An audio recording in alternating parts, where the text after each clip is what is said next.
सहनावतु सहनौ भुनक्तु सह वीर्यं करवावहै श्रीनावधीतमस्तु मा विद्विषावहै। ओम शांति शांति शांति। वेदांत दर्शन की 93वीं कक्षा, वेदांत दर्शन के तृतीय अध्याय का चौथा पाठ चल रहा है। पिछली कक्षा में ये प्रसंग चल रहा था कि उपासना विद्या और अन्य जो कर्मकांड हैं इनमें परस्पर संबंध है। जो कर्मकांड को महत्ता दे रहे थे उनका कहना था कि उपासना विद्या कर्म का अंग है।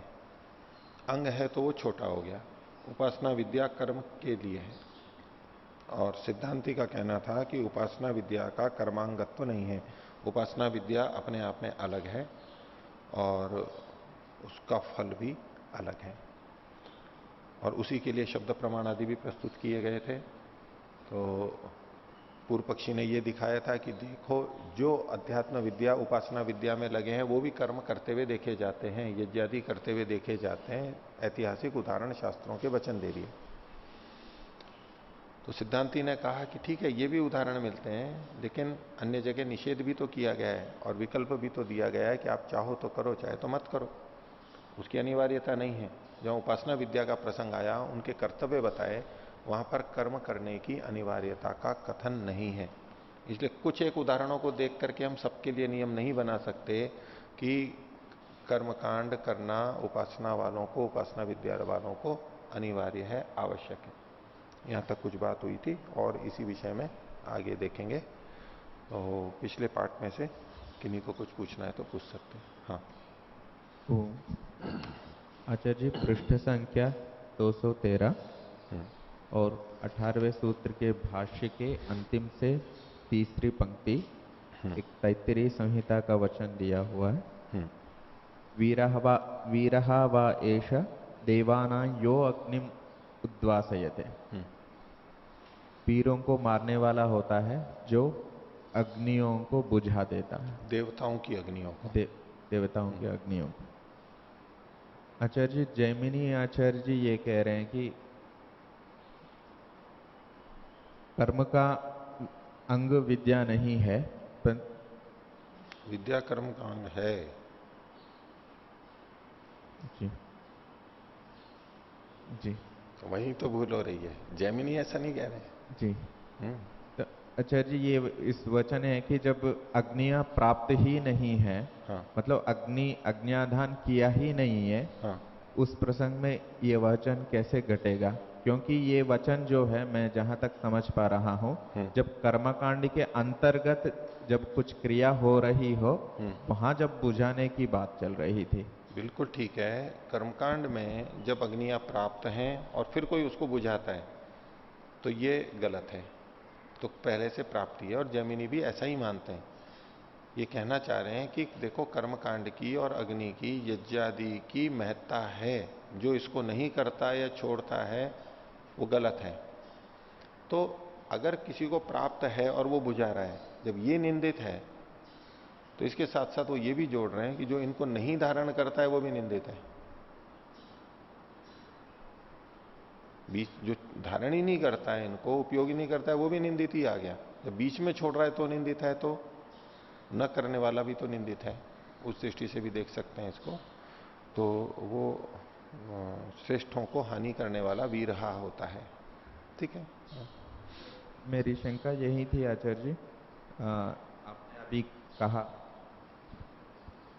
धारण नहीं करता है वह भी निंदित है, इतना तक ठीक है, क्योंकि यह वचन केवल जो कर्मकांड के संदर्भ में कर्मकांड चल रहा होता है तब की बात है। ये है तब की। तो इससे ये तो पता लगा ना कि अग्नियों को धारण करना चाहिए। ये इतना निकल के आ गया ना, अग्नियों को धारण करना चाहिए। ये निकल के नहीं आए, क्योंकि सबके लिए नहीं, जो धारण किया है उसके लिए। ये पूर्व पक्षी ऐसा ले रहे हैं कि जब करने के लिए कहा गया, निषेध उसको बुझाने में हानि बताई गई, निंदा की गई, इसका मतलब उसको धारण करना चाहिए। सबके लिए है या नहीं है ये तो प्रसंग चल रहा है अभी। सिद्धांति कह रहा है सबके लिए नहीं है, सन्यासियों के लिए, ऊर्ध्वरेता के लिए नहीं है। पूर्व पक्षी कह रहा है कि सबके लिए है, तो ये तो सबको मान करके ही कथन करेगा ना कि वो तो सबको प्राप्त थी, और इससे ये यही निष्कर्ष निकाल रहा है कि सबको प्राप्त है। आप ये कह रहे हो कि ये सबको प्राप्त नहीं है, जिनको प्राप्त है उनके लिए कथन किया जा रहा है, ये तो सिद्धांति की तरफ से कथन होगा। लेकिन पूर्व पक्षी जब अपनी बात को रख रहा है तो वो तो सबके लिए लागू करेगा, तभी तो उसका पक्ष सिद्ध होगा। वो तो यही मान के चल रहा है, इसलिए ऐसा अर्थ किया गया। और धन्यवाद। हाँ, ये पृष्ठ संख्या 214, सूत्र संख्या 21, इसमें जो स्तुति मात्रम उपादानात ये जो आया है, तो यहाँ इसको उपादान को स्तुति का कैसे हेतु बना करके प्रस्तुत कर रहे हैं? स्तुति है ये कैसे पता लगा? उपादान से, यानी फल के कथन से। तो जब भी हम क्रिया के पहले फलों का कथन करते हैं, ऐसा करने से ये होगा, इसको पाने से ये होगा इत्यादि जो फल का कथन करते हैं और किसी को कह रहे होते हैं, तो जो फल का कथन होगा इससे क्या पता लगा? उस कार्य की स्तुति की जा रही है, दूसरे को प्रेरित कर रहे हैं ना कि आप कीजिए, इससे ये होगा, तो इससे ये होगा, ये फल कथन हुआ और इससे हम उसको प्रेरित कर रहे हैं, स्तुति कर रहे हैं। ये जो फल कथन है ये स्तुति प्रशंसा ही तो है उस कार्य की, इससे ये फल की प्राप्ति होगी, तो स्तुति कथन तो होता है फल से। पर यहां पूर्व पक्षी जिस ढंग से प्रस्तुत कर रहा है, उसने अन्य कुछ उदाहरणों को लिया कि जहां अर्थवाद के रूप में फल कथन है, अर्थवाद केवल, और उससे स्तुति हो रही है, वास्तव में वो फल नहीं मिलता है अर्थवाद में, वैसे ही बस प्रेरणा के लिए कह दिया गया होता है। उन उदाहरणों को ध्यान में रखते हुए वो इसी बात को वास्तविक फल कथन में भी घटा रहा है कि जहां जहां फल कथन होता है वह केवल स्तुति के लिए होता है। तो फल कथन जहां जहां होता है वो स्तुति के लिए होता है, इसमें कोई दो राय नहीं। लेकिन इसके साथ साथ वो क्या जोड़ रहा है कि चूंकि फल कथन केवल स्तुति के लिए है, वास्तव में फल नहीं होता है वहां पर, ये वो गड़बड़ कर रहा है गलत ढंग से सब जगह, इसका फल होता ही नहीं है, फल कथन तो मात्र स्तुति के लिए होता है, ये गलत दृष्टि जा रहा है। फल कथन स्तुति के लिए होता हुआ भी वास्तविक हो सकता है और अर्थवाद के रूप में भी हो सकता है, वो तो दोनों हो सकते हैं। पर पूर्व पक्षी उसको केवल स्तुति के लिए मान रहा है, वास्तव में फल नहीं होता, और ऐसा करके वो खंडन करना चाह रहा है कि ये जो ब्रह्म विद्या का, उपासना विद्या का विशेष फल कहा गया है, ये तो स्तुति मात्र है, वास्तव में थोड़ा है। सिद्धांति कह रहे हैं नहीं, विशेष फल कथन किया, ये उससे भिन्न है, उससे अधिक फल है, वो मना कर रहा है ये तो केवल स्तुति के लिए है। इतना। और कोई? जी आचार्य जी, पूर्व पक्षी का कथन कि विद्या कर्म का अंग है, इस बात को कई तरीकों से खंडित किया गया, और विद्या जो कर्म का अंग बताया गया था, उस विद्या को ब्रह्म विद्या कहा गया, और फिर साथ ही ब्रह्म विद्या को उपासना विद्या के नाम से भी आगे सूत्रों में ऐसे कहा गया। फिर इसमें प्रश्न ये है कि ब्रह्म विद्या उपासना के साथ भी इसको जोड़ दिया गया, और उपासना अपने आप में एक कर्म भी है, तो कर्म, उपासना और ज्ञान, इन तीनों को हम अलग अलग समझते हैं और मुक्ति के साधनों में इनको हम लेते हैं। तो फिर यहाँ पर ब्रह्म विद्या, उपासना विद्या, फिर उपासना एक कर्म, तो ये सब चीजें एक दूसरे के साथ मिली हुई प्रतीत हो रही हैं, तो घुल मिल गई हैं। तो पहले तो ये समझना चाहिए कि जब हम ये कहते हैं ज्ञान, कर्म और उपासना मुक्ति के लिए आवश्यक है, तीन चीजें हैं ये, और हम इन तीनों को अलग अलग जब समझ करके बात कर रहे होते हैं, ठीक है, ये प्रधानता से कथन है। जिसको हम ज्ञान कह रहे हैं, उस ज्ञान के साथ भी तो कर्म जुड़ा हुआ है, बिना कर्म के हम ज्ञान प्राप्ति नहीं कर सकते। इसी तरह से जो हम कर्म करते हैं उसमें भी ज्ञान जुड़ा हुआ रहता है, करने के साथ साथ हमें अनुभव आता जाता है वहां भी। और इसी तरह उपासना तो एक तरह का कर्म ही है, जप आदि जो भी हम करते हैं, ध्यान करते हैं, वो कर्म ही है, स्तुति करते हैं, ये कर्म ही है वहां पर, लेकिन अलग कर्म है, इसलिए कर्म से भिन्न इसको उपासना के नाम से कथन कर दिया गया। तो ज्ञान कर्म उपासना जिस समय हम कहते हैं तब तीनों को पृथक मानते हुए भी ये हम उसमें ये चीजें एक दूसरे की घुली मिली हुई हैं ये तो कह ही सकते हैं, लेकिन फिर भी हम अलग अलग कहते हैं। इसी तरह से जब उपासना विद्या ब्रह्म विद्या का कथन हो रहा है तो यहां पर बस उपासना से संबंधित बात है, भले ही वहां उसका सीखना ज्ञान और क्रिया दोनों जुड़े हुए हैं, लेकिन फिर भी इसको कर्म से भिन्न ही माना गया है। सब कुछ सम्मिलित है यहां पर। और जो कर्म है, कर्म का मतलब है कर्मकांड, विभिन्न यज्ञ आदि कर्मों का करना, उसको यज्ञ आदि का करना वो बहुत श्रेष्ठ माना गया है। उस दृष्टि से इसको यहां तुलना में लिया गया है। तो इसमें गड़बड़ नहीं है, हम स्थूलता से जैसा प्रधानता से अर्थ लेते हैं वैसे ही लेंगे तो कोई दिक्कत नहीं है इसमें। परंतु आचार्य जी, सांख्य दर्शन में ये आता है कि कोई विकल्प है ना समुच्चय है। किसमें? केवल सांख्य दर्शन में केवल ज्ञान से हाँ, किस विषय में विकल्प और समुच्चय नहीं है और किसका है? मुक्ति के साधनों के विषय में। मुक्ति के साधनों में विद्या का ज्ञान का न तो समुच्चय है न विकल्प है। ठीक है वो बात। कर्म और उपासना का समुच्चय है ना विकल्प है। हाँ, ज्ञान कर्म उपासना का समुच्चय है न विकल्प है। इसको यूं कहिए, ज्ञान के साथ और किसी का समुच्चय नहीं है और न ही विकल्प है। ठीक है वो बात। ज्ञानान मुक्ति, ज्ञान से मुक्ति होती है, ये प्रबल सिद्धांत है ही। तो उसमें कर्म और उपासना को अलग कर दिया गया, केवल ज्ञान को प्रधान कहा गया, और यहाँ पर हम तीनों को एक दूसरे से संबंधित और एक दूसरे पर आश्रित, और मतलब कि एक तरह से ये एक प्रक्रिया है कि कर्म होगा, फिर उसके बाद ज्ञान की प्राप्ति होगी, फिर ज्ञान से उपासना अर्थात साधना या समाधि लगाई जाएगी। तो हाँ। तीनों चीजें एक दूसरे की पूरक हैं, और वहां पर ये कहा जा रहा है कि सिर्फ ज्ञान से मुक्ति होती है। तो देखिए, इस बात का वहां भी खंडन नहीं है। वहां उनका तात्पर्य हमें समझना होगा कि तीनों आवश्यक हैं, ये तो ठीक है, क्योंकि कर्म करने का विधान तो सांख्य भी करता है, उपासना का विधान तो वो भी करता है। उसने कर्म और उपासना की चर्चा ना की हो सांख्य ने, योग ने, ऐसा तो नहीं है। केवल ज्ञानी ज्ञान की चर्चा की हो, ऐसा तो नहीं है। लेकिन फिर भी ये जो कथन किया गया, इसका मतलब है कि मुक्ति प्राप्ति की कसौटी आधार ज्ञान बनेगा, कर्म और उपासना नहीं बनेंगे। कर्म और उपासना भी ज्ञान की परिशुद्धता के लिए है। हमने जितना जाना उसके बाद में जो कर्म किया, जो उपासना की, इससे हम अपने उस ज्ञान को पुष्ट करते हैं, परिवर्धित करते हैं, संशोधित करते हैं, गहराई में जाते हैं। अंततः ये ज्ञान के लिए ही है। और मुक्ति की कसौटी ज्ञान है, कर्म और उपासना नहीं है। इस व्यक्ति ने इतने इतने अच्छे कर्म किए हैं, इससे वो मुक्त हो जाएगा, कोई आधार नहीं है ये। कितने भी कर्म किए हो, लेकिन ज्ञान शुद्ध नहीं है तो मुक्ति में नहीं जा सकता।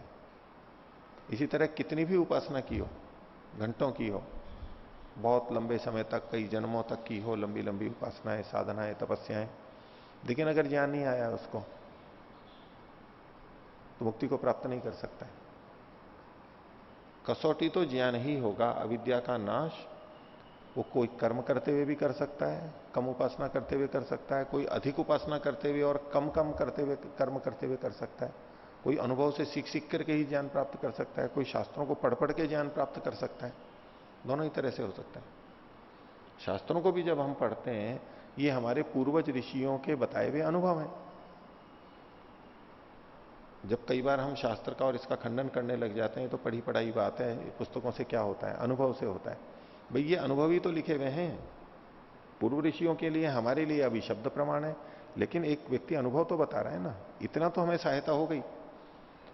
एक तरीका होता है कि हम खुद करें, गलती हो फिर सुधारें, फिर गलती हो फिर सुधारें। हर व्यक्ति ऐसा ही करता रहे तो कैसे होगा जीवन मनुष्यों का?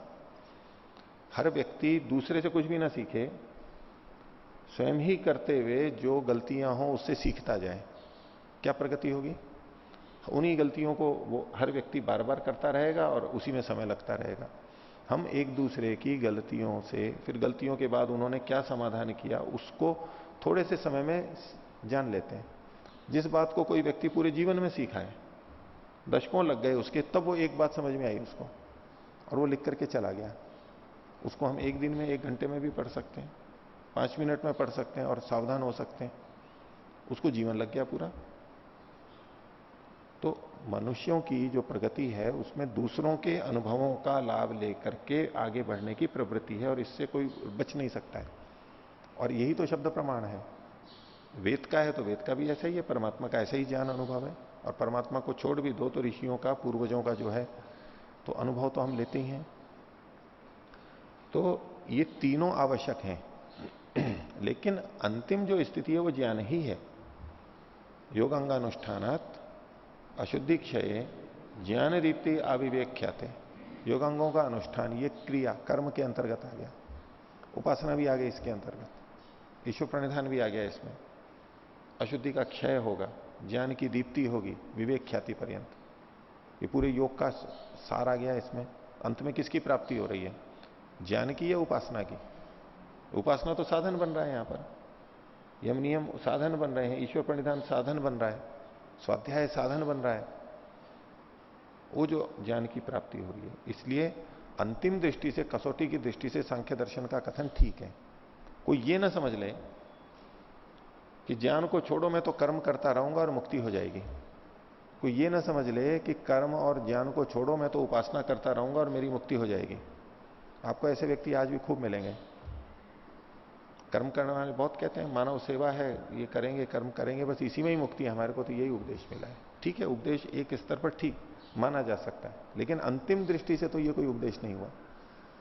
अगर उन कर्मों को करते हुए भी वो राग द्वेष में फंस रहा है, ज्ञान आ नहीं रहा है, यंत्रवत पशुवत कार्य करता जा रहा है, पुण्य हो जाएगा, यश मिल जाएगा, उसको संतोष होगा, लेकिन मुक्ति तो नहीं हो सकती उसकी, क्योंकि बाकी सब चीजों में उसको विवेक ही नहीं है। आत्मा का, शरीर का, परमात्मा का, विषयों का, जीवन का लक्ष्य क्या, ये विवेक ही नहीं है उसको, कैसे प्राप्त हो सकता है? और ऐसा ही उपासना में भी फंस जाते हैं व्यक्ति। बिना उपासना, उपासना सबसे अच्छी चीज है, उसमें परमात्मा है और बाकी चीजें तो यूं ही हैं, पुस्तकें तो जड़ हैं, क्या पठन पाठन करना है, ऐसा करके मानस बना हुआ रहता है बहुतों का। और बस उपासना करते रहते हैं, घंटे बैठे रहते हैं, दिन भर वर्षों बैठते रहते हैं, अपने अंदर ही घूमते रहते हैं। जो है वो कितना शुद्ध हो रहा है नहीं हो रहा है वो पता नहीं, कहां उलझ गए, कहां फंस गए, ज्ञान का पता नहीं, समझ आ नहीं रही है, तो वो भी नहीं प्राप्त कर सकते। हमें अपना भी अनुभव लेना है, उपासना भी करनी है, कर्म भी करना है, और इससे इन सबको हम अपने ज्ञान की शुद्धता के लिए कर रहे हैं, ये हमेशा ध्यान रहे। एक मैं अनुभव ले रहा हूं, कर्म करते हुए भी, उपासना करते हुए भी, पढ़ते हुए भी एक समझ आ रही है, मेरी समझ बन रही है, उसकी संतुष्टि है, समझ अच्छी बनती जाएगी और मुक्ति हो जाएगी। तो तीनों एक दूसरे के सहायक हैं, उस दृष्टि से ठीक है यहां कथन, लेकिन अंतिम कसौटी तो ज्ञान ही होगा। कोई इसका मतलब नहीं है कि हमने कितनी किताबें पढ़ी हैं, कितनी बार पढ़ी हैं, कितनी आवृत्ति की है। कई जने संख्याएं याद रखते हैं ना कि इस ग्रंथ को मैंने इतनी बार पढ़ा है। जैसे जप करने वाले करते हैं ना कि मैंने इस इतनी बार जप किया है, 1,00,000 बार, 1 करोड़ बार, उनके लिए संख्या ही मुख्य हो जाती है। यद्यपि वो महत्व समझते हैं जप का, लेकिन प्रस्तुति और दिमाग में क्या छा जाता है, संख्या, उसी से ही बड़प्पन होता है कि कितनी बार ग्रंथ को पढ़ा है, इतनी बार पढ़ा है, इतनी बार पढ़ाया है। अब वो श्रेष्ठता को संख्या से ही मान करके चलते हैं। संख्या क्या आधार है, ये तो कोई आवश्यक नहीं है। ठीक है, एक ही स्तर का व्यक्ति कम बार पढ़ता है, ज्यादा बार पढ़ता है, तो उसमें अंतर आता है, उसमें कोई दो राय नहीं है। लेकिन इसी संख्या के आधार पर हम सबसे तुलना करने लग जाएं कि मैंने 10 बार पढ़ा है इसलिए ज्यादा जानता हूं, और इसने पहली बार पढ़ा है तो ये मेरे से कम जानता है, ये कोई नियम नहीं है। एक बार पढ़ा हुआ भी उस 10 बार पढ़े वाले से ज्यादा जान सकता है। अपनी अपनी बुद्धि है, अपनी अपनी समझ है, कितनी गहराई में गए।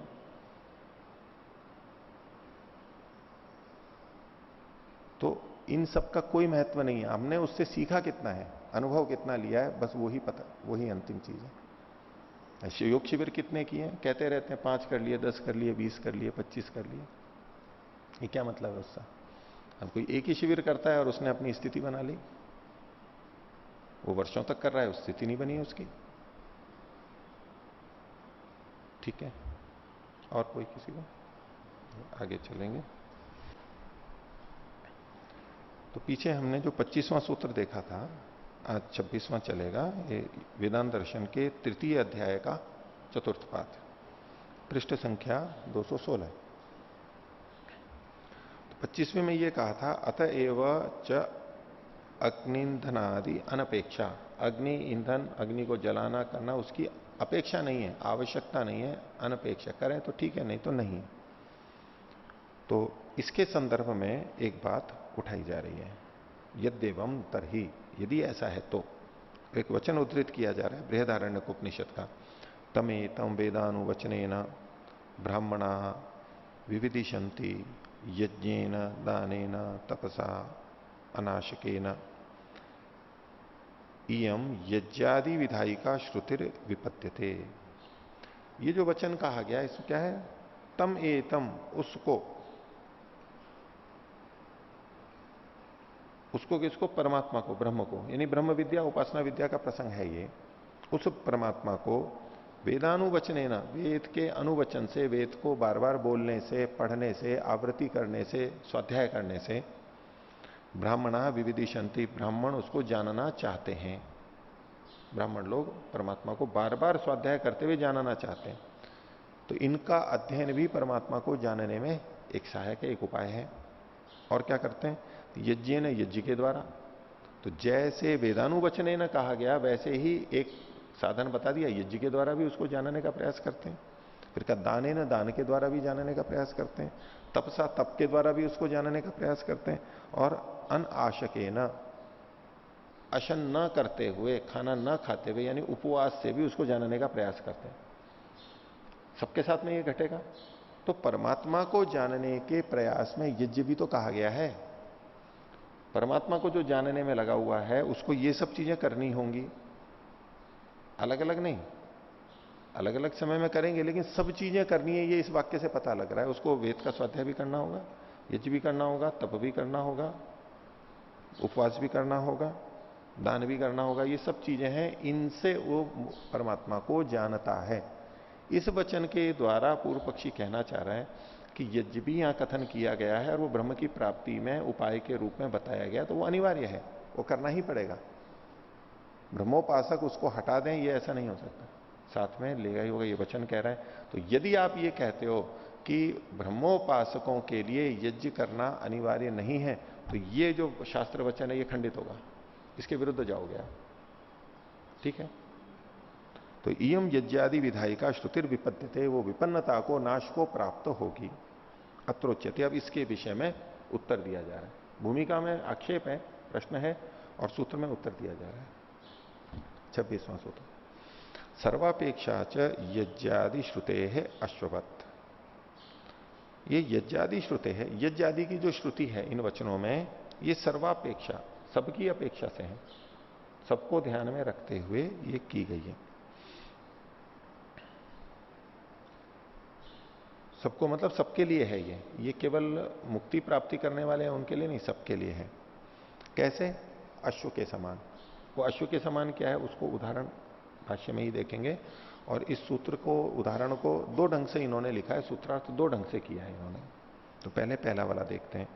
तो वचन तो वही है, तमेतम वेदानुवचनेन ब्राह्मणा विविदिशन्ति यज्ञेन दानेन तपसा अनाशकेन इति यज्ञादि श्रुति वचनात्। इस यज्ञादि की श्रुति के वचन से सर्वापेक्षा च अश्ववत तत्र श्रुति वचने यानी यज्ञादि कर्माणि उक्तानि, ये जो शास्त्र का वचन है बृहदारण्यक का, इसमें जितने कर्म कहे गए हैं वे सब तानि सर्वेशम अपेक्षा भवंतु, वो सबकी अपेक्षा से होवें अश्व के समान।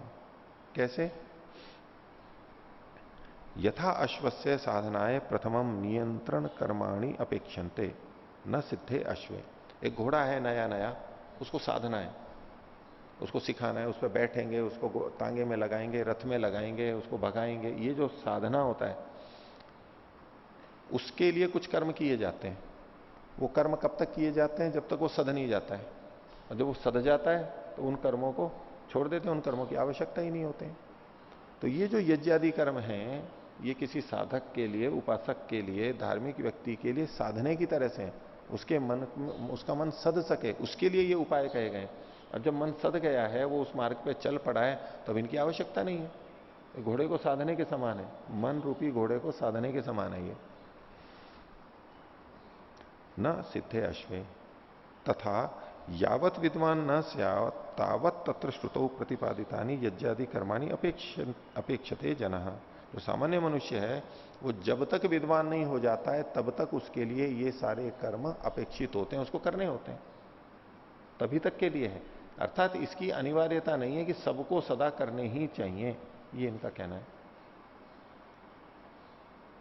न पश्चात उत्पन्नायाम विद्यायाम फल सिद्धिम प्रति, जब विद्या उत्पन्न हो गई, वो विद्वान बन गया, अब उसके बाद भी इन कर्मों को करें, क्योंकि इन कर्मों को करेंगे तभी फल की प्राप्ति होगी, ऐसा नियम नहीं है। ये जो अनिवार्यता मान रहा है वो इसलिए मान रहा है व्यक्ति, पूर्व पक्षी जो है, कि जब तक इनको साथ में नहीं करेंगे तो फिर तो फल ही प्राप्त नहीं होगा। सिद्धांत ये कह रहा है कि ये सब चीजें विद्वान बनने और एक स्थिति तक लाने के लिए हैं, जो वो आ चुकी, अब जो हम कर्म कर रहे हैं उसके साथ साथ इन चीजों को करने की आवश्यकता नहीं है, इनका फल के साथ में सीधा संबंध नहीं है। आगे, तस्मात् विद्या स्वातंत्र्यम एवं, इसलिए विद्या की तो स्वतंत्रता है, वो कर्म का अंग नहीं है। न कर्मांगत्वम, यहां तक हो गया। ये जो सर्वेशम सर्वापेक्षा है, इसको इन्होंने इस प्रथम सूत्रार्थ में खोला है, सर्वेशम अपेक्षा भवतु, इन सब की अपेक्षा है। किन सब की? ये जितने जो कर्म है, शास्त्र का अध्ययन है, यज्ञ है, दान तप है, उपवास है, इन सब की अपेक्षा है, इन सब की अपेक्षा है प्रारंभिक के रूप में, प्रारंभ के रूप में। ये एक अर्थ हुआ। दूसरा अर्थ है अथ अन्यो व्याख्या मार्ग, व्याख्या का दूसरा तरीका। यज्ञादि श्रुते है, यज्ञादि की श्रुति में तमेतम वेदानुवचने न इति यज्ञादि श्रुति वचन से सर्वापेक्षा च, सर्वापेक्षा का अर्थ ये भिन्न कर रहे हैं। क्या? सर्वेभ्य आश्रमेभ्यो अपेक्षा च सर्वाश्रम अनुष्ठान विधायी का श्रुति रेशा आवश्यकीया। सर्वापेक्षा का मतलब सबकी अपेक्षा से, सब आश्रम वासियों की अपेक्षा से ये कथन है। पहले ये था कि ये जो सारे कर्म हैं ये सब के सब इकट्ठे, अब कह रहे हैं कि ये जो कर्म है ये अलग अलग आश्रमों की अपेक्षा से है, सब कर्म सब आश्रमों की अपेक्षा से ये कथन किया गया है। कैसे वो आगे बताएंगे। सर्वेशम आश्रमाणाम अनुष्ठेयानी पृथक पृथक अत्र वर्ण्यन्ते, सब आश्रम वालों को जो अलग अलग कर्म करने हैं उसका कथन यहां पर किया गया है। तो कहा चत्वारी खलु अनुष्ठेयानी, यहां अनुष्ठान के योग्य चार चीजें हैं। चत्वारो ही आश्रमा संति, और आश्रम भी चार हैं। तत्र एककस्य, इसमें इन्होंने एकैकस्य या तो होना चाहिए लेकिन लिखा नहीं है, एककस्य लिखा हुआ है। एककस्य एककम अनुष्ठेयम वर्ण्यते, यह वचन इन्होंने ऐसा ही लिख रखा है, या तो एकैकस्य एकैकम ये तो कर सकते हैं, फिर एकक शब्द लिखा है इन्होंने, एक एक के लिए एक एक कर्म वहां पर वर्णित किया गया है। तो कैसे? वेदानुवचनम वेद प्रवचनम संन्यासस्य, जो यहां पर सबसे पहला वेदानुवचन था, वेद का प्रवचन था, वो सन्यासी के लिए है। यज्ञों गृहस्थस्य, गृहस्थ के लिए यज्ञ है। दानम वानप्रस्थस्य, वानप्रस्थी के लिए दान का विधान किया गया। तो वानप्रस्थी के लिए दान का विधान किया गया, उसके लिए इन्होंने मनुस्मृति का एक वचन दिया, दाता नित्यम अदाता अदाता च। क्यों? वानप्रस्थी के कर्तव्यों में क्या है कि दाता, उसको देने वाला होना चाहिए नित्य ही, और अदाता च, और लेने वाला नहीं हो, अनादाता। हाँ, दाता और अनादाता, मतलब आदाता नहीं होना चाहिए, लेने वाला नहीं हो, दाता और आदाता उल्टा जो होता है, गमन आगमन। तो दाता देना और आदाता मतलब लेने वाला, दाता देने वाला, आदाता लेने वाला, और अनादाता न लेने वाला। तो वानप्रस्थी के लिए देखो ये बात कह दी गई, तो केवल देना चाहिए वानप्रस्थी को, लेना नहीं चाहिए वानप्रस्थी को। वानप्रस्थी भिक्षा नहीं ले सकता, इस पर भी काफी चर्चा चलती है ना कि वानप्रस्थियों का क्या कर्तव्य है। तो उसके अंदर है कि वानप्रस्थियों को लेना नहीं चाहिए। इसमें ये जो श्लोक है मनुस्मृति का 6-8 है, तो इसके अतिरिक्त वैसे संस्कार विधि में वानप्रस्थ प्रकरण के अंदर स्वामी दयानंद जी ने भिक्षा का भी उल्लेख किया है कि भिक्षा लेनी चाहिए। अब यूं हम अनादाता लेंगे कि उसको कुछ नहीं लेना चाहिए, मतलब तो भिक्षा ही नहीं लेनी चाहिए उसको, भिक्षा भी तो उसमें आ जाएगी। तो लेकिन वहां भिक्षा का उल्लेख है। और इसी तरह से मनुस्मृति में ही ये अभी हमने जो देखा ना, दाता नित्यम अनादाता, ये 6-8 है, और इसी में आगे 6-27 एक श्लोक आता है, 6-27। तो उसमें भैक्ष्यम आहरेत, भिक्षा को लेवे, ये कथन आया है वहां पर। मन उसी के लिए, वानप्रस्थी के लिए कि भिक्षा को लेवे, भिक्षम आहरेत।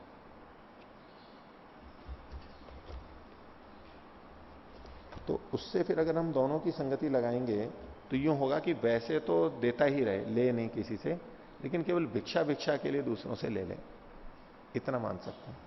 और भिक्षा भी किन से ले, देखो बड़ा उस समय के हिसाब से उन्होंने जो भी लिखा, लेकिन बड़ा कठिन लिखा हुआ है, हर किसी से भिक्षा लेने का नहीं है। उसमें क्या लिखा, तापसेषु एव विप्रेषु यात्रिकम भैक्षम आहरेत। जो तपस्वी हों और विप्र हों, इसका अर्थ संस्कार विधि में क्या, जो जंगल में पढ़ाने और योगाभ्यास करने हारे तपस्वी हों। जंगल में पढ़ाने और योगाभ्यास करने वाले। अब जंगल में भी गए तो पढ़ाना तो वहां पर भी है, पढ़ाना तो है ही स्वाध्याय शब्द का, लेकिन पढ़ाना भी स्वामी जी ने लिखा है। एक और भी श्लोक आएगा अभी, उसमें भी स्वामी दयानंद जी ने स्वाध्याय का मतलब पढ़ना और पढ़ाना दोनों लिख रखा है। अब आप एक प्रक्रिया देखना, आजकल जो थोड़ा प्रचलन में आ गया है, जो साधक होते हैं वो स्वाध्याय के लिए तो खूब करते हैं, हाँ स्वाध्याय तो ठीक है, लेकिन अगर उनको कहो कि पढ़ा रहे हैं तो बोले नहीं ये योग में बाधक है। पढ़ाने को वो अलग ढंग से देखते हैं, पढ़ने को तो ठीक देखते हैं, लेकिन पढ़ाने को अलग ढंग से देखने लगते हैं। वो यूं देखते हैं जैसे कि पढ़ाना तो लोकेशना से युक्त है, बाहर का काम हो गया, बड़ा काम हो गया, झंझट हो गया, योगाभ्यास में बाधा करेगा। जबकि पढ़ाना भी तो, पढ़ना तो है ही उसके साथ साथ, बल्कि पढ़ाते समय और विचार होता है, अधिक गंभीरता में जाता है, अधिक बुद्धि से विचार करता है, गंभीरता में जाता है। तो पढ़ते समय उतना समझ में नहीं आता जितना पढ़ाते समय आने लग जाता है, सबके साथ होता है। तो महर्षि ने यहां लिखा, जंगल में पढ़ाने और योगाभ्यास करने वाले तपस्वी और यात्रिकम भैक्षम आचरित, यात्रा के लिए जितना चाहिए ना, जीवन यात्रा के लिए, जीवन निर्वाह के लिए, बस उतना ले। भिक्षा का विधान केवल उतना ही है। और जिसको आवश्यक हो, जब दाता और अनादाता लिख दिया, देना चाहिए और लेना नहीं चाहिए, तो जो समर्थ है उसके लिए तो वो हो गया। लेकिन मान लो किसी के पास नहीं है, वो क्या करेगा, वहां ये अनादाता की विधि को लेकर के कि बोलो नहीं मेरे को तो लेना ही नहीं है किसी से, ऐसा करेगा नहीं। भिक्षा का फिर भी उसको अधिकार है, और यदि अपने पास है तो भिक्षा भी नहीं लेनी चाहिए उसको। ये वानप्रस्थी के लिए विधान हो गया। गृह मेदेशु चान्येशु द्विजेशु वनवासीशु, जो घर में यज्ञ करते हैं, द्विज हैं, वन में रहते हैं, उसी तरह उनसे ले, केवल अन्य गृहस्थियों के घर में जा जा करके नहीं ले।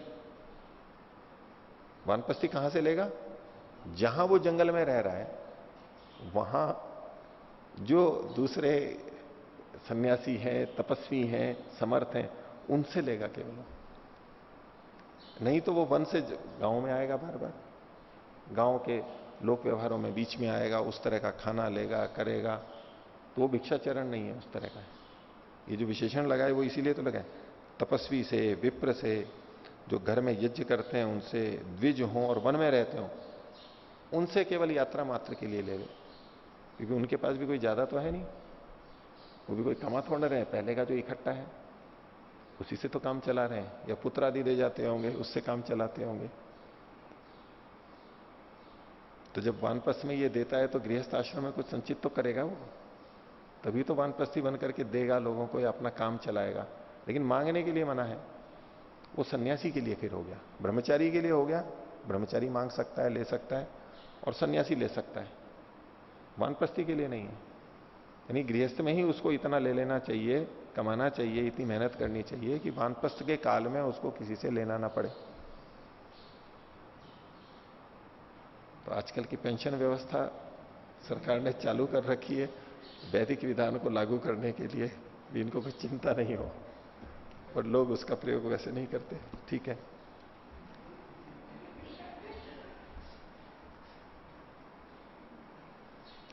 तो वानप्रस्थियों के लिए क्या, दानम, वहां जो कर्म किए गए हैं, वेदाध्ययन सन्यासी के लिए, और यज्ञ गृहस्थ के लिए, दान वानप्रस्थी के लिए। आगे कहा तपो ब्रह्मचर्यम ब्रह्मचर्याश्रमस्य, तप का मतलब यहां इन्होंने ब्रह्मचर्य ले लिया, और ब्रह्मचर्य तो ब्रह्मचर्याश्रम वाली स्त्रियों के लिए होगा। और तप से ब्रह्मचर्य क्यों ले लिया, तो उन्होंने कहा ब्रह्मचर्येण तपसा देवा मृत्युम अपाग्निता, तो ब्रह्मचर्य को तप कहा ही गया है, तो तप से ब्रह्मचर्य को ले लिया उन्होंने। ये तीसरा आश्रम आ गया। आगे तदित्थम, चारों आश्रम आ गए। तदित्थम अनुष्ठेयम सर्वम, इस प्रकार सबको अनुष्ठान करना चाहिए जो जो जिस इस आश्रम में है। अश्ववत, अश्व के समान। अश्वम इव यथा अश्वम आशुगामिनम साधयितुम विविधानि साधनानि अपेक्षन्ते, जैसे तीव्र चलने वाले घोड़े को साधने के लिए बहुत से साधन चाहिए, लगाम आदि। तद्वत अत्रापि पृथक पृथक आश्रम क्रमेण अनुष्ठेयानि, अश्व के लिए अलग अलग समय में अलग अलग चीजें आवश्यक हैं, ऐसे ही व्यक्ति के लिए जिस जिस आश्रम में है उसको संयमित करने के लिए ये चीजें आवश्यक हैं, ये उसको करना चाहिए। विद्यार्थी है तो उसको ब्रह्मचर्य में रहना ही चाहिए, नहीं तो बिगड़ जाएगा। गृहस्थी है तो उसको यज्ञादि श्रेष्ठ कर्म करने ही चाहिए। वानप्रस्थी है तो उसको दान देना ही चाहिए, और सन्यासी है तो उसको वेदाध्ययन करना ही चाहिए। मुख्यता के लिए है, इसका यह मतलब नहीं है कि दूसरे कुछ इन कर्मों को करेंगे ही नहीं, एक एक के लिए ही है, दूसरों के लिए नहीं है, लेकिन ये इनके लिए मुख्यता से है। आगे, तेनापि विद्याया स्वातंत्र्यम नापगच्छति, तो विद्या की स्वतंत्रता तो इससे भी नहीं जाती है। न च कर्मांगत्वम सिद्ध्यति, इससे कर्म का अंगत्व सिद्ध नहीं होता है। विद्या यानी वेदाध्ययन हो गया और यज्ञ अलग हो गया, तो इससे अंगत्व तो सिद्ध नहीं हुआ। तो दो तरह से कहा कि मुख्य कर्म को करने के लिए जो साथ में सहायक साधन किए जाते हैं उस रूप में ये है अश्व के समान, सबके लिए सब आवश्यक हैं और अलग अलग आश्रमों के लिए हैं। अब और आगे कहते हैं, परंतु 27वां सूत्र, शमदमादि उपेत स्यात् तथापि तो तद्विधेः तदंगतया तेषाम अवश्यानुष्ठेयत्वात्। शम दम आदि, शम दम तितिक्षा उपरति इत्यादि जो बातें कही गई हैं जो कि साधना से युक्त हैं, उपासना विद्या से युक्त हैं, वो चीजें इनसे उपेता स्यात्, इनसे युक्त होवे व्यक्ति, ये होना ही चाहिए सबके लिए। तथापि तो मतलब कुछ और कुछ नहीं हो, यज्ञादि ना करे, लेकिन इनसे युक्त तो उसको होना ही चाहिए, ये इसके लिए अनिवार्य है। भाष्य देख लिए, तथापि शमदमादि साधनोपेत स्यात् मुमुक्षु, मुमुक्षु को इनसे युक्त होना चाहिए। इसकी पुष्टि के लिए एक प्रमाण देते हैं ये बृहदारण्य का, तस्मात् एवं वित्त, इस प्रकार से ऐसा जानने वाला, पीछे जो उन्होंने कुछ वर्णन किया है, ऐसा ऐसा जो जानने वाला है, एवं वित्त, वो शांत हुआ, ये मन के स्तर पर है शांति, यानी अनुद्वेगी हो, उद्वेग उसमें नहीं पैदा हो। दांतः यानी ये इंद्रियों के स्तर पर है, इंद्रियों का उस पर उसको संयम हो। उपरति विषयों से जो हटा हुआ हो। तितिक्षु यानी सहिष्णु हो, सुख दुख आदि को सहन कर सकता हो, तितिक्षु हो। समाहित हो, इंद्रियों एकाग्र हो, समाधिस्थ हो, वृत्ति को रोके, समाहितो भूतवा, ऐसा हो करके आत्मनि एव आत्मानम पश्यति, अपने में ही परमात्मा को देखता है। आत्मनि मतलब जीवात्मनि, आत्मानम यानी परमात्मानम पश्यति, अपने अंदर परमात्मा को देखता है, बाहर जाने की जरूरत ही नहीं है। इस तरह से जब व्यक्ति स्थित हो जाता है, उसका आचरण होता है, अब वह जब बैठता है तो अपने अंदर ही उस परमात्मा को देखता है, वहीं पर ही वो उसको उपलब्ध हो जाता है। आत्मनि एव आत्मानम पश्यति। तो एते शमदमादि भी साधनस्तु युक्त है स्यादेव, मुमुक्षु को इनसे युक्त तो होना ही चाहिए। यतः क्योंकि तेषाम अवश्यानुष्ठेयत्वात्, तेषाम शमदमादि नाम अनिवार्यानुष्ठेयत्वात्, इनको तो अनिवार्य रूप से, आवश्यक रूप से अनुष्ठान करना ही चाहिए, कोई भी हो। तदंगतया तद्विधे है। तद्विधेय का मतलब है कि तत् का मतलब है शमदमादि, विधेय मतलब उनका विधान होने से, क्योंकि शमदमादि का विधान किया गया है इसलिए तद्विधेय। और तदंगतया का मतलब है उसके साधन रूप में होने से, उसके मतलब है ब्रह्म विद्या के, ये सब उस ब्रह्म विद्या के साधन के रूप में होने से इनकी विधि की गई है और ये विद्या के साधन के रूप में है, इसलिए इनका अनिवार्य अनुष्ठान करना चाहिए।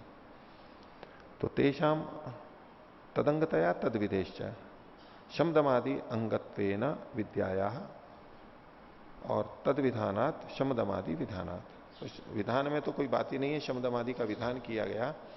तदंगतया को इन्होंने ऐसे खोला है, शमदमादि अंगत्वेन विद्याया, विद्या के शमदमादि का अंग होने से। तो वाक्य से यह प्रतीति हो रही है कि विद्या शमदमादि का अंग है, ऐसा नहीं लेना है यहां पर। शमदमादि विद्या के अंग है, शमदमादि विद्या के अंग है। तो ते शमदमादयो अनुष्ठया एवं, उनका तो अनुष्ठान करना चाहिए। कर्मकांड ना करे, अग्निहोत्र ना करे, लेकिन इनका पालन तो करना उसको आवश्यक है। आगे, अब मुमुक्षुम प्रति भक्ष्यम उच्यते, जो मुमुक्षु होते हैं उनको क्या खाना चाहिए, भक्ष्य, उनके लिए भक्ष्य और अभक्ष्य क्या होना चाहिए, उसको प्रस्तुत कर रहे हैं। क्या खाना चाहिए, उसमें विकल्प हो नहीं हो, क्या स्थिति है, कुछ अपवादों के लिए, बाकी तो जो खाने का विधान स्वास्थ्य की दृष्टि से आयुर्वेद शास्त्रों में लिखा है वो तो है, लेकिन मुमुक्षु के लिए क्या है। तो 28वां सूत्र देखिए, सर्वान्नानुमतिश्च प्राणात्यये तत्दर्शनात्, सब अन्नों की अनुमति है उसको, मुमुक्षु को सब अन्नों की अनुमति है। सर्वान्नानुमतिश्च, सब अन्नों की अनुमति है। कब? प्राणात्यये, जब प्राण की बाजी लगने वाली हो, प्राण छूटने वाले हो, तब सब अन्नों की अनुमति है, सदा नहीं। बाकी जो नियम काम कर रहे हैं ठीक है। क्यों? तदर्शनात्, ऐसा शास्त्र में देखा जाता है, ऐसे उदाहरण मिलते हैं हमारे को कि मुमुक्षु लोग प्राण में संकट, प्राण का संकट आने पर, प्राणात्यय होने पर दूसरे अन्न को भी ले लेते हैं, क्योंकि ये एक बड़ा मुद्दा बन जाता है कई बार। ऐसा ऐसा खाना चाहिए, एक सामान्य नियम हो गया, और वैसा करना भी चाहिए। उस नियम को इतना कठोर बना लिया किसी ने कि ऐसा ही करना चाहिए, अगर ऐसा नहीं किया तो मैं अपने मुमुक्षु मार्ग से, इस अध्यात्म मार्ग से पतित हो गया हूं, ऐसा वो सोच लेते हैं। और उसमें जीवन की बाजी लगा देते हैं, मर जाएंगे लेकिन अपने नियम से नहीं छूटेंगे। ठीक है, एक कट्टरता आ सकती है ना, दृढ़ता है उनकी, इतना विश्वास है उनको और इतना पक्का कर रखा है उन्होंने अपने आप को। अब ये जो निर्णय है ये बुद्धिमत्तापूर्ण है या नहीं है, ये विचारने की बात आती है। और जो ऐसी स्थितियों में झुक जाते हैं, नियम को छोड़ करके अन्न आदि का ग्रहण कर लेते हैं, तो दूसरे कहेंगे ये तो समझौतावादी है, ये तो इतना दृढ़ ही नहीं है, मार्ग पे ही दृढ़ नहीं है, कैसे छोड़ दिया इसने। अब प्राण जाए पर वचन न जाए, तो उस तरह कुछ होना चाहिए। तो यहां ही देखो, ये विवेक की बात कह रहे हैं, ठीक है, ये उचित है, ऐसा ही विधान है कि प्राण का अगर संकट उपस्थित हो तो सब अन्नों को ले सकता है, उसमें दोष नहीं माना है, क्योंकि ऐसा शास्त्र में देखा जाता है, उदाहरण हमारे को मिलते हैं। और उदाहरण इन्होंने उशस्ति चाक्रायण वाला जो उपनिषद में देखा था उसी को दिया है। देखिए, नह वा एवं विधि किंचित अनन्नम भवती थी, ये तो सीधे सीधे छांदोग्य का वचन दिया कि जो एवं विद होता है, जो इसको जानता है, उसके लिए कुछ भी अनन्न नहीं होता है, न खाने योग्य कुछ नहीं होता है। ये जो इस स्थिति को प्राप्त कर जाता है उसके लिए अखाद्य कुछ नहीं रहता है, अनन्न कुछ नहीं होता है, वो जो सब अन्न हो जाते हैं। क्यों हो जाते हैं? अब बोलो, होना तो उल्टा चाहिए कि वो तो और कठोर होना चाहिए वो ढीला क्यों हो गया, इसको छूट क्यों दे दी गई? आप कई बार देखेंगे कई चीजों में जो नियम चलते हैं ना, वो किन लोगों में चलते हैं? जो नियम वो चलते हैं ना बहुत सारे समाज के, और ये मध्यम वर्ग में चलते हैं। जो ऊंचे चले जाते हैं ना, वहां कोई नियम नहीं दिखाई देगा आपको, वो नियमों से परे चले जाते हैं। और जो नीचे वाले हैं वहां भी कोई नियम दिखाई नहीं देगा। तरह तरह के आप ले सकते हैं नियमों को। मैं एक उदाहरण दूं आपको विवाह का। मध्यम वर्ग के अंदर होगा, एक ही पत्नी से विवाह करना है, इसी के साथ रहना है, जीवन भर साथ निभाना है। ठीक है। जो नीचे का वर्ग है, जो अधिक पढ़े लिखे नहीं है, मजदूर हैं, वहां किसी की भी मृत्यु हो गई, किसका इधर और इसका उधर, सब खूब चलता है वहां कोई रोक टोक नहीं है, इसकी कोई रोक टोक नहीं है, वहां सोचा ही नहीं जाता है इसको। और इधर होगा तो मान लो किसी का पहले विवाह हो चुका है तो वो विवाह ही नहीं करेंगे, नहीं होना चाहिए, ऐसा ही होना चाहिए, बहुत सारे नियम चलेंगे। जो नीचे वाले हैं वो अधिक व्यवहारिक रहते हैं, क्योंकि अभी ज्ञान उनको वैसा आया नहीं है, वो सहज है वो नियम बांधेगा। और जो इस ज्ञान को प्राप्त करके इससे ऊंचे चले गए हैं, समाज के जो प्रबुद्ध वर्ग या अधिक अति प्रतिष्ठित व्यक्ति होते हैं ना, वहां आपको ये कोई नियम नहीं दिखाई देगा। कभी भी किसी से कर लिया, कुछ भी हो गया, वहां नियम दिखाई नहीं देता है। अब यहां देखेंगे तो नहीं, इससे करना, इससे नहीं करना, ऐसे ही खान पान की चीजों का, ये खाना, ये नहीं खाना, ये मध्यम वर्ग में बहुत अधिक रहता है, ये देना और ये करना, ये नियम करना। जो अज्ञानी है, जैसे यज्ञ का ले लीजिए कि यज्ञ करना चाहिए, ये ऐसा ऐसा होना चाहिए, कौन करेगा? ये नियम कहां चलता है? मध्यम वर्ग में जो पढ़े हैं थोड़े, और जो नीचे वाले हैं वो जानते ही नहीं है, वो तो छोड़ ही देते हैं। और जो पढ़ते पढ़ते इतने तृप्त हो गए हैं, खूब पढ़ लिया, खूब यज्ञ करा दिया, उन लोगों को भी देख लो, वो करते ही नहीं है यज्ञ, यज्ञ में आते ही नहीं है, क्योंकि वो यज्ञ से परे चले गए, ऊंचे चले जाते हैं। तो ये जो नियम चलते हैं वो बीच वालों में चलते हैं, ना तो नीचे में चलते हैं, ना उसमें। आप चाहे लौकिक नियमों को देख लेना, और जो ये जो वर्जनाएं हैं और हैं, वो बीच के लोगों में ही चलती हैं अधिकतर, वहीं उसको बहुत बड़ा माना जाता है। बाकी तो ये वर्जनाएं टूट जाती हैं, रहती ही नहीं है। तो ये जो ब्रह्म, ये जो एवं वित्त है, इसके लिए न किंचन अनन्नम भवती, उसके लिए कुछ अनन्य रहता नहीं, ये ऊपर वालों की श्रेणी में चला गया, अब उसके लिए कुछ अनन्य नहीं रहता है। इसका खाना, इसका नहीं खाना, वे प्याज लहसुन नहीं खाने मान लो, वे क्यों नहीं खाने? कि तामसिक होते हैं और अध्यात्म के लिए ठीक नहीं है। वो इसलिए कि उन पे उसका बहुत अधिक प्रभाव पड़ता है, वो इतने समर्थ नहीं होगी कि उससे रोक पाते हो अपने को, उसके पे दुष्प्रभाव आ जाता है। लेकिन आगे चल के किसी का मन इतना प्रबल हो गया, अब उस पर इनका प्रभाव ही नहीं पड़ता है, तो ले लेता है। वर्जना टूट गई उसके लिए, वर्जना टूट गई, कुछ भी फर्क नहीं पड़ता है उसको। जैसे गाड़ियां चलती हैं, इस गाड़ी को यहां चलाना है, नहीं चलाना है, पंचर हो जाएगी और इसका पत्थर चुभ जाएगा, ये हो जाएगा, तो चुन के चलाते हैं, नहीं यहीं चलाना है, यहां नहीं चलाना है। नंगे पांव हो या अकेला हो तो कहीं भी चला जाता है। लेकिन जो गाड़ियां होती हो और टैंक बन गया हो किसी का, तो और टैंक को कहीं भी ले जाओ, कोई बात ही नहीं है उसके लिए, कोई फर्क ही नहीं पड़ता है उनको इन बातों का। तो ऐसे ही अन्न की दृष्टि से, चाहे अन्न में प्याज लहसुन ले लो, मिर्च मसाले ले लीजिए, और चीज ले लीजिए, इसी तरह से किसका ये अन्न है उसका भी फर्क किनको पड़ेगा? तो बीच वाले। क्योंकि जिससे अन्न ले रहे हैं उसका प्रभाव हमारे को लगने लगता है कि हमने इससे लिया, ये ऐसा कर्म करता है, ये अच्छा नहीं है, और हम उससे प्रभावित हो जाते हैं। इसमें वैशेषिक में भी जो आता है, तस्य समभि भी आहार तो दोष है, ये जो गलत अन्न से लेते हैं उसमें दोष क्यों आता है? उनका धन लेते हैं क्योंकि उनसे व्यवहार करने में दोष शुरू हो जाता है। अपने आप में अन्न में, धन में दोष नहीं है, वो तो गलत जगह था, उससे अच्छी जगह लग रहा है, लेकिन उनसे व्यवहार करने में हमारे को दोष उत्पन्न हो जाता है। हम उनके साथ रहते हैं, उनकी मानने लगते हैं और हम भी वैसे ही बन जाते हैं। इसलिए गलत व्यक्ति से नहीं लेना चाहिए।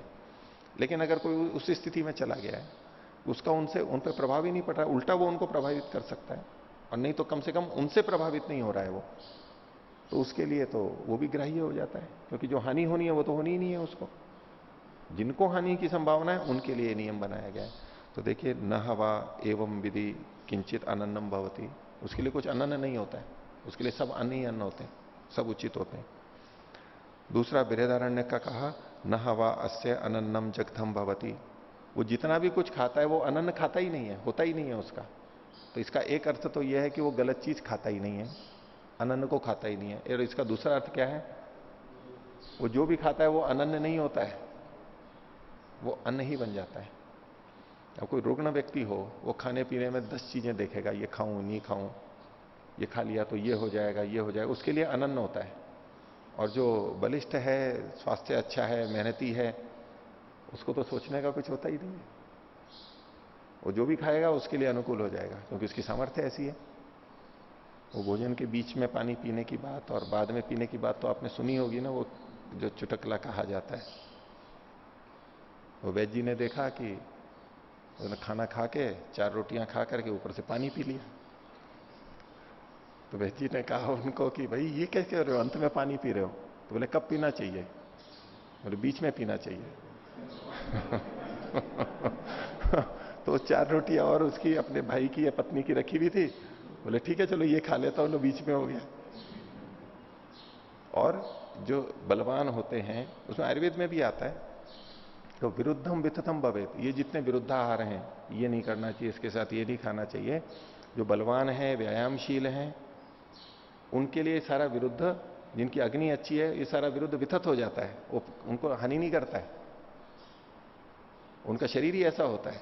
तो ये तो उनके लिए है जो नाजुक रहते हैं, ये हो गया, ये हो गया, रोगों के बीच में चल रहे हैं।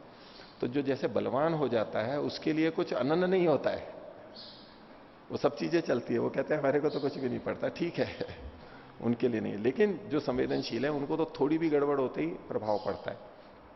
कुछ उस शैली से कर सकते हैं हम कि इन व्यक्तियों को जो ऊंची स्थिति में पहुंच गए हैं अखाद्य नहीं होता है।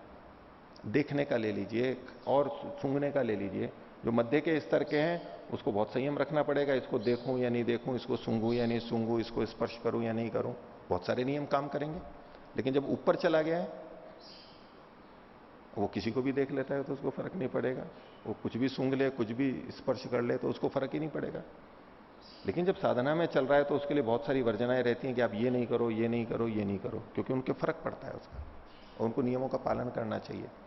जब ऊपर चले गए तो वहां इनको फर्क ही नहीं पड़ रहा है, तो कहीं भी आ रहा है, कहीं भी जा रहा है, किसी को भी देख रहा है, कुछ भी कर रहा है, उसको फर्क ही नहीं पड़ता है। उस शैली में समझिए इन बातों को। आगे इति ऐसा सर्वान्नानुमतिर मुमुक्षु मुमुक्षुम प्रति या विधीयते। तो ये मुमुक्षुओं के प्रति जो ये सारी विधियां कही गई हैं उसके विषय में ये प्राणात्यये प्राणनाशावसरे प्राणनाश भये प्राण संचये मंतव्या, ये जो छूट दी गई है इनको भी, जो खासतौर से खाने के लिए, कि प्राण जब जा रहे हों तो उस समय में इस तरह की बात, इसमें शिथिलता देखी जा सकती है। सामान्यतः शिथिलता नहीं कर रहे हैं, जो गलत है तो गलत है, लेकिन आपात स्थिति है तो ये कर सकते हैं। तद दर्शनात् ये देखा जाता है। तदित्थम श्रुतौ दर्शनात्, श्रुति में ये कथन किया गया। दृश्यते ही श्रुतौ प्राण संचये अभक्ष्य भक्षणम, जो खाने योग्य नहीं है उसका भक्षण देखा जाता है। तो वही उशस्ति चक्रायण की कथा है। मचटी हतेषु कुरुषु, तो ओले आदि पड़ गए, उससे फसलें खराब हो गई कुरु प्रदेश में, तो वहां पर आटिक्या सहजाया उशस्तिर चाक्रायण, सह शब्द छूट गया यहां पर, अपनी पत्नी के साथ में वो उशस्ति चाक्रायण घूम रहा था। ठीक है, अपनी पत्नी के साथ में घूम रहा था। तो बाकी बीच की कथा है, फिर इन्होंने आगे जो लिखा, ये प्रसंग किसका चला है? मुमुक्षु का। तो मुमुक्षु कोई भी हो सकता है, मुमुक्षु कोई भी हो सकता है, ये भी पति पत्नी साथ में थे। ये नहीं कि जो गृह त्यागी हैं वही मुमुक्षु होते हैं, तो उत्सव हमारे उपनिषदों में मिलता है। तो उशस्ति चाक्रायण ने क्या किया? इभ्यम कुलमाशान खादंतम। इभ्य मतलब तो जो महावत होता है, महावतों के गांव में पहुंच गया। एक महावत था वो जो कि कुलमाश को खा रहा था।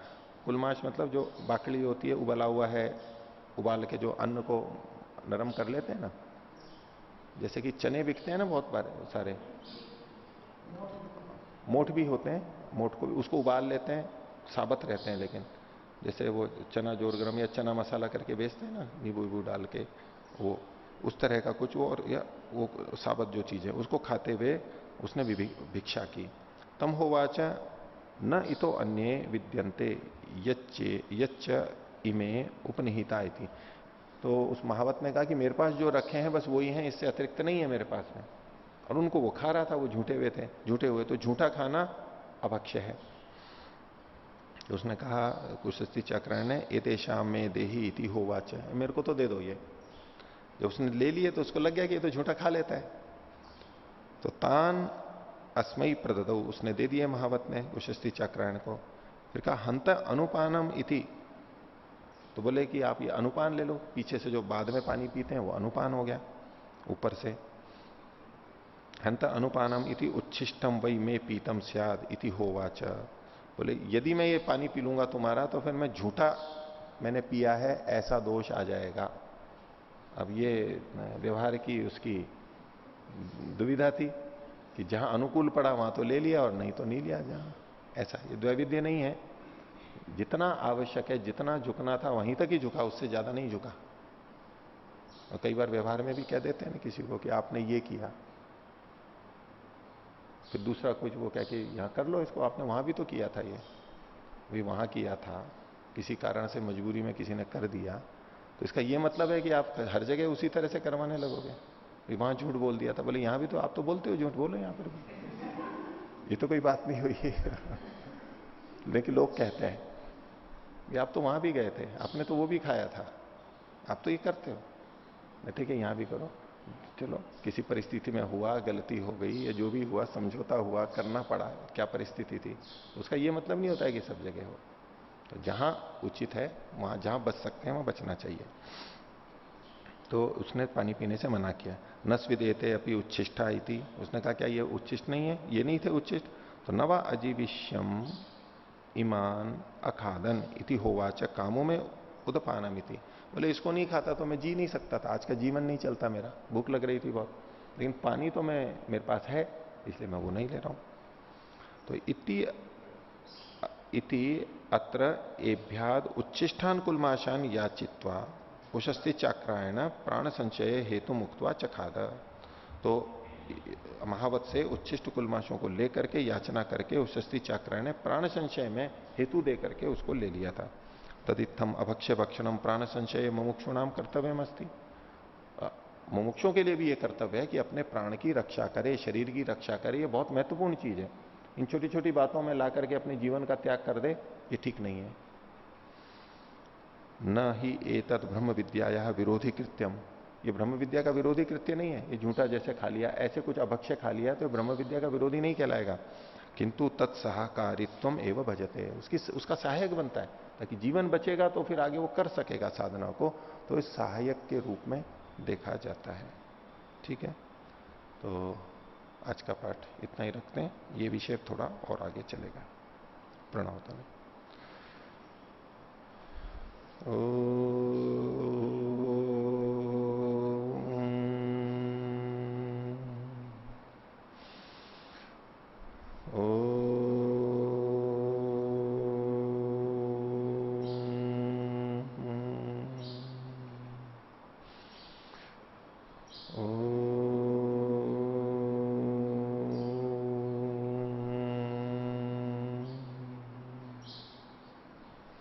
सभी को सदा होगा।